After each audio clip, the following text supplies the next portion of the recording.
there is so much focus on branded content and branded video these days. And for a lot of folks, it's thinking, oh, I already do that. I make content, we're all content makers. So when you see a category like branded content and branded entertainment at the Cannes Lions, it's easy to think, oh, my work belongs in that category. And I think that's part of the reason we saw so many entries there this year, and as well as kind of the huge demand for great content by consumers. People are watching more YouTube videos than ever. There's a whole generation of consumers that now have a little bit of money in their pocket that live online. They don't have broadcasts, they don't subscribe to cable operators, so they're used to consuming content in a whole new way. And so the industry's done a great job of shifting their advertisement online, but I don't think we're quite there yet in shifting the creative behind that advertisement into a way that those consumers are interested in consuming it. So I think there was a lot of disappointment this year when there wasn't a Grand Prix awarded. There was a lot of great work across all of the categories. There was some really stellar work that stood head and shoulders above everything else.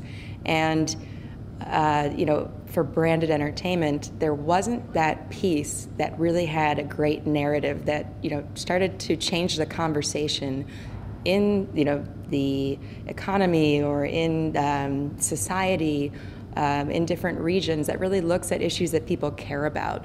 And it was interesting because the branded entertainment category was presented, and then the Grand Prix for Good was presented, and it was presented to Bono for his work with Red. And Bono said, the advertising industry is the barometer of culture, and we need to turn up the temperature. We need to bring things to the forefront that are worth talking about. For him, with Red, it's AIDS, and it's impacting AIDS research and bringing down the number of infection rates and bringing down the impact of that disease.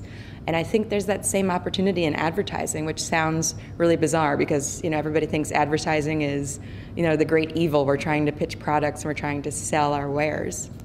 But I think it's also an opportunity to create conversations, and brands have the power to make change in the world. There's great work right now from Dove, which is an Ogilvy client, about self-confidence in women.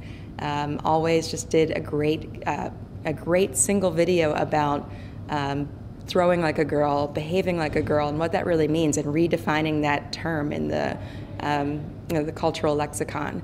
So when you look at work like that, that really changes the way people feel about themselves, the way they want to change the world, the way they want to engage with each other, and not just the brand, that's great content, and that's what people are looking for.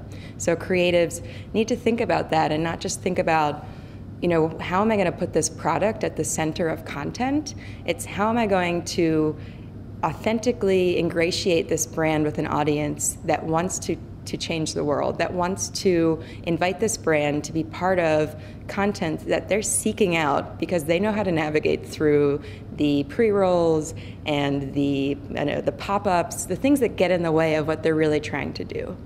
So for branded entertainment and branded content, brands need to think about not just how can I get to the right place at the right time, but how can I do it in a way that people will welcome me to participate and want to understand my brand and want to be associated with my brand, appreciate what my brand stands for, and see the good that we're also trying to do in the world.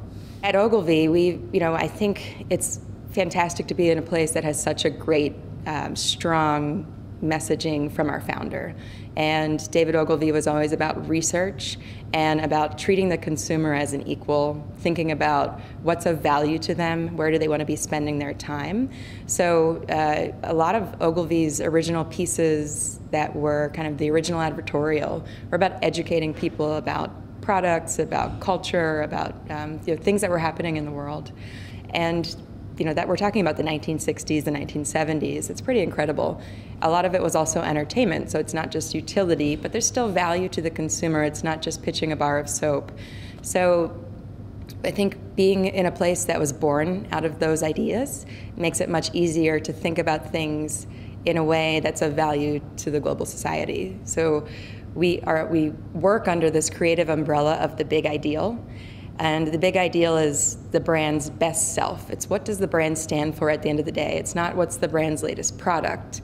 You know, what markets are they trying to make. It's, you know, how are they living and breathing in this society, and what are they doing to you know, welcome people in and have a conversation about their place in the world. And what David Ogilvy says is, you know, it should be such a big idea that there's nowhere it cannot travel. It can live on the back of a Matchbox cover, or it can live on a billboard. And I think that's really interesting because it's about the value of people's time, the, you know, a barrage of messages that people are consuming nowadays, and really cutting through that with something that's profound and simple.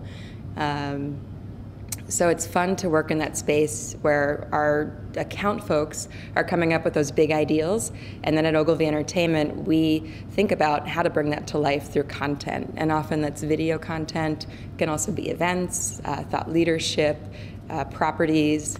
So we work in a variety of platforms to do that.